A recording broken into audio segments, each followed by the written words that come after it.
both have to be balanced to determine the state of matter. First, we are learning some of the physical properties of the gaseous state. Charles' law states that volume of a fixed amount of a gas is directly proportional to pressure of a fixed amount of gas is inversely proportional to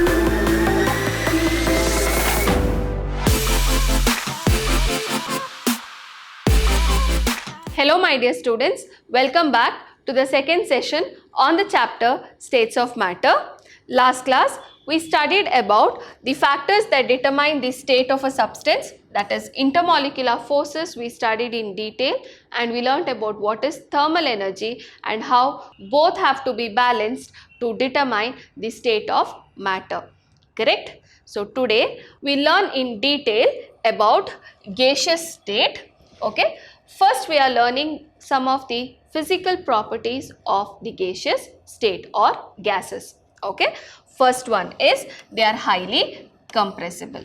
For example, if I take a container and I fill it with some of the gases and I fix it with a piston. Okay.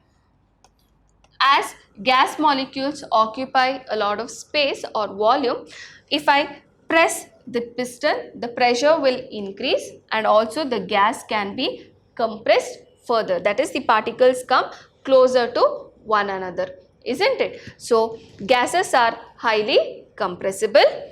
They exert pressure equally in all direction. What happens is these gas particles, they move, isn't it? They just randomly they are moving. When they are moving, as they collide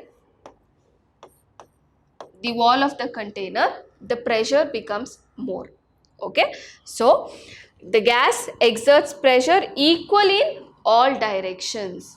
Okay. That is the second property. The third one is gases have much lower density when compared to solids and liquids. This we already know, isn't it? Next one, the volume and the shape of the gas are not fixed. These assume volume and shape of the container. That is, they take up the shape of any container which they are filling, isn't it? The shape and volume of the container will be the shape and volume of the gas which we are taking. Next, the last one is gases mix evenly and completely in all proportion without any mechanical aid. That is, the gases can be mixed in all proportion. So, these are some of the physical properties of gases. Next, we have about gas laws. The first law is Boyle's law, that is pressure volume relationship. In 1622, Robert Boyle studied about the relationship between the pressure and volume of a fixed amount of gas and keeping the temperature constant. So, this relationship is called as Boyle's law. What exactly did he understand? That is, pressure of a fixed amount of gas is inversely proportional to volume. What is the meaning?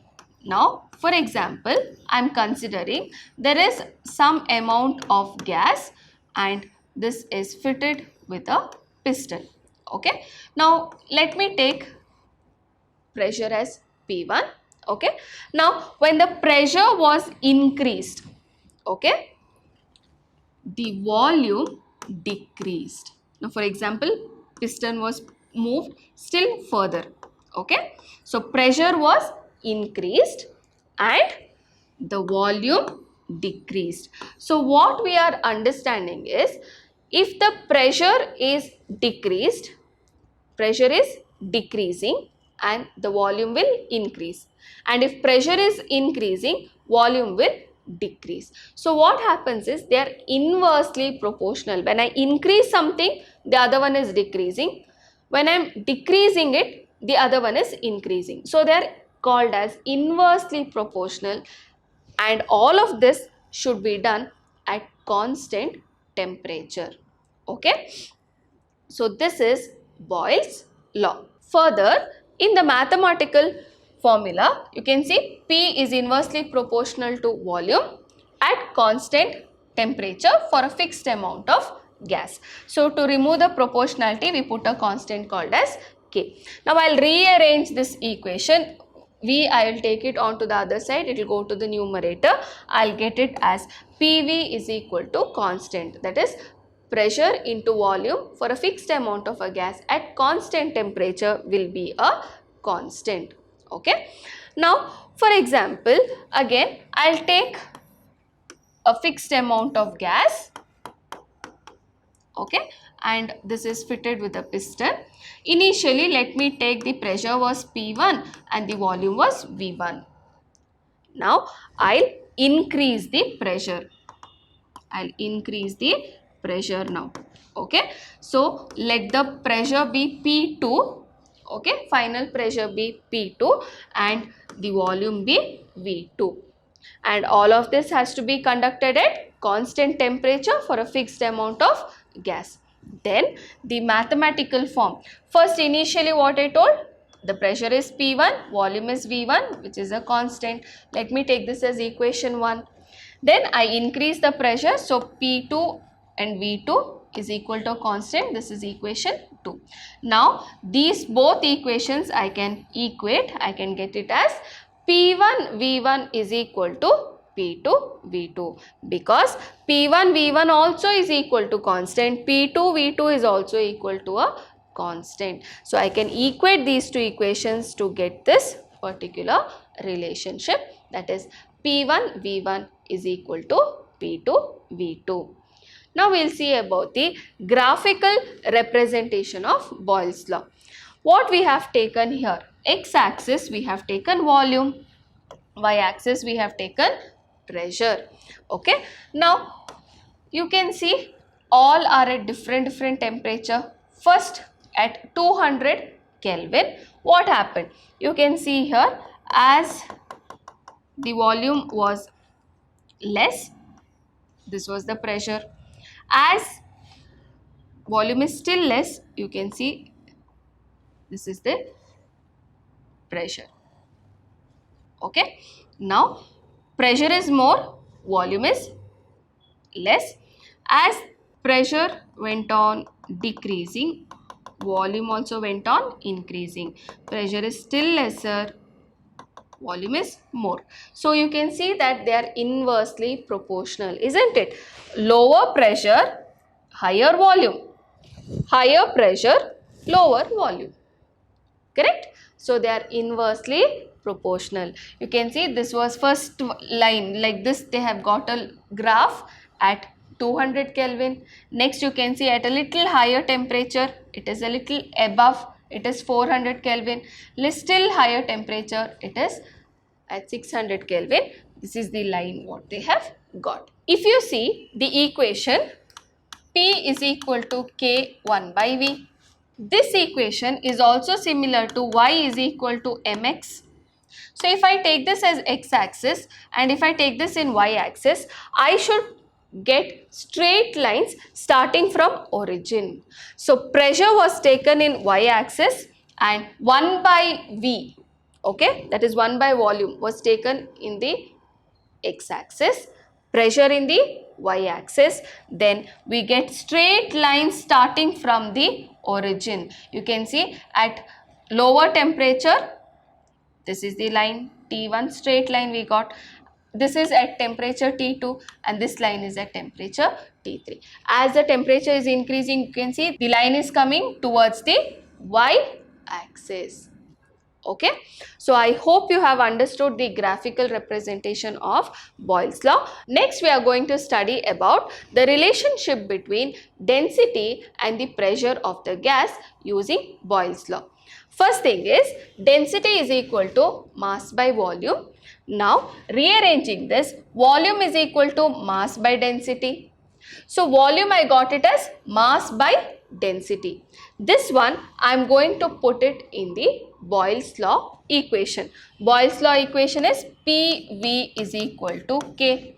So instead of V I am putting it as M by d, mass by density. Now density I'll keep it on one end, that is I can take it on the other side, and k I'll get it on the other end. I'll get it as density is equal to mass by the constant k into p. Or from this relationship I can understand that density is proportional to pressure, that is directly proportional to the pressure.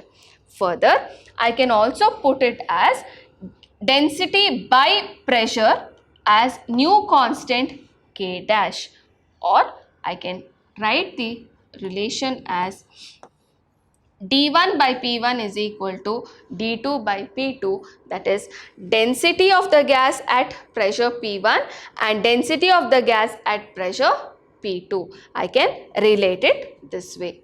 So what I can understand is the density of a gas is directly proportional to the pressure at constant temperature.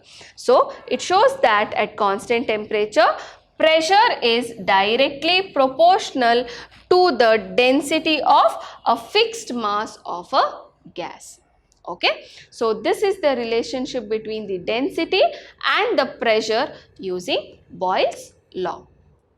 Next we will be learning about Charles' law, which is also called as temperature volume relationship.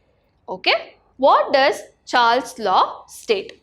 Charles' law states that volume of a fixed amount of a gas is directly proportional to absolute temperature. That is, when the temperature increases, volume also will increase. When temperature decreases, volume also will decrease for a fixed amount of a gas at constant pressure. Here pressure was kept constant. Okay. So we can write as V is equal to KT, that is removing the proportionality. I have put a constant called as K. Then I have rearranged this equation to get V by T, which is equal to a constant. Now if I consider similarly, now this is one particular gas, pressure is kept constant. Okay, initial volume is V and temperature is T1. I'll change the temperature to T2. Volume also slowly it will change to V2. Then I can put the relation as V1 by T1 is equal to V2 by T2. Why? I'll get it as V1 by T1 is equal to a constant. Same way V2 by T2 is also equal to a constant. And then I relate these two as V1 by T1 is equal to V2 by T2. So this is Charles' law. Now we'll see about the graph. Okay, this is volume in the y-axis and temperature in the x-axis. Now at different pressures, that is first at P1 pressure, which is the least, if you see, volume for somewhere around this particular temperature. Okay, this temperature, the volume was so much. As the temperature is increased, you can see the volume also is going on increasing. Same way for different pressures, as the pressure is increasing, you can see the line is coming towards the x-axis. It's coming lower and lower. Okay, also you can see we have extrapolated the graph, and at one particular temperature, at this particular temperature, volume is completely zero. Can the volume be zero for a gas? Yes? No? How can the volume be zero for a gas? That means the gas is not existing at all, isn't it? That is why we are just extrapolating this. We cannot start the graph from zero. From the origin it will never start, because at a particular temperature volume of the gas will be there. Okay, so it is starting somewhere from between. Only when we extrapolate it will reach one particular temperature, and more about this I shall explain about it in the next slide. So we'll see what exactly we call that temperature at which volume becomes zero as. Okay, concept of absolute zero. So Charles and Gay-Lussac performed several experiments on this particular concept. They found that for every degree raise in temperature, I repeat, for every degree raise in temperature, volume of the gas increased by 1 by 273.15 of the volume, original volume at 0 degrees Celsius. So if I take V naught is the volume at 0 degree Celsius, Vt is the volume at T degree Celsius. Okay, then we'll get a relationship like this, that is Vt is equal to V naught, that is the volume at what, 0 degree Celsius, plus V naught into T by 273. That is, I told you, for every 1 degree raise in temperature, the volume will increase by 1 by 273.15 of V naught. So Vt is equal to V naught plus V naught into T by 273. For our convenience, 0.15 we have not included, okay? Round of 273 we have taken. Now we can see this from this relationship. V naught is common, so we have taken V naught outside. So Vt is equal to V naught 1 plus T by 273. Now for this one, common LCM we have taken as 273. So it will be 273 plus T. So we will get it as Vt is equal to V naught 273 plus T by 273. Now 273 plus T degree Celsius was called as the Kelvin scale. You can see TT anta bardidivi. We have written it as T with the subscript small letter t, that is 273.15 plus T degree Celsius. This is a new temperature scale which is called as Kelvin scale or Kelvin temperature, which we have already studied, isn't it? So this is the temperature in Kelvin scale, which we have written as T, and this is 273, which was called as T naught. That is, at 0 degree Celsius, T0 is just 273.15. That is, at 0 degree Celsius, if you want to convert into Kelvin scale, what is the temperature? That is 273.15, isn't it? So this is T naught, temperature at 0 degree Celsius. This is TT, that is temperature in Kelvin scale at a particular degree Celsius called as T. Okay, so we will get this relationship. Vt is equal to V naught by Tt by T naught. Okay, Tt is equal to 273 plus T degree Celsius. Okay, I hope you have understood about this particular relationship. Further, in a graph, if I take at a particular temperature, I told you at some 0 degree Celsius, this is the volume. Okay, further if we extrapolate the graph, and I'll get a temperature at which the volume becomes 0. At this particular temperature, volume of the gas is 0. That means the gas is almost not existing, isn't it? That temperature is called as absolute zero. So what is it? The temperature at which the volume of the gas becomes 0 is taken as absolute zero. It is also called as 0 Kelvin. So 0 Kelvin is minus 273.15 degree Celsius or minus 273 degree Celsius. So what is 0 Kelvin? 0 Kelvin is minus 273.15 degree Celsius or minus 273 degrees Celsius. And what is the definition of absolute zero? Absolute zero is the temperature at which the volume of the fixed amount of a gas becomes 0. Okay. So I hope you have understood. This is one of the important definitions which can be asked for your exam as well. Okay. That's about Charles' law. Next, we are going to learn about Gay-Lussac's law. In Gay-Lussac's law, what is the relationship which we are learning? It is pressure to temperature relationship. So, what is told is, as the pressure increases, the temperature also increases. Or I can tell that the pressure of the fixed amount of a gas is directly proportional to the temperature at constant volume. So, at constant volume, pressure of a fixed mass of a gas is directly proportional to the temperature. Taking the proportionality, putting a constant K, we will get it as P is equal to KT.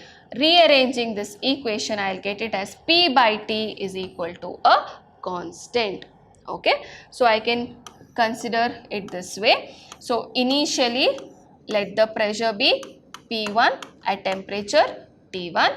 As I change the pressure or the temperature has changed to P2, temperature also will change to T2. Then I can get this relationship, P1 by T1 is equal to P2 by T2. Okay. Now we will see the graph here. Pressure was taken on the y-axis and temperature is taken in the x-axis. You can see at the lower volume V1, okay, you can see you will get a straight line, that is at a particular temperature this was the pressure. As the temperature increased, you can see the pressure also is going on increasing. So they are directly proportional. As volume is kept constant here, this type of a graph is called as isochore. Okay, each line of this graph is called as isochore. Why? Because volume is kept constant. Okay, as we are increasing the volume, you can see again it is coming towards the temperature or the x-axis. Fine. So that's about Gay-Lussac's law. Next class, we will be doing some of the numericals based on the three laws what we studied. Okay. So we learn about the numericals, Avogadro's law and ideal gas equation. So I hope you have understood today's class. Thank you my dear children. Stay tuned, stay curious, stay focused.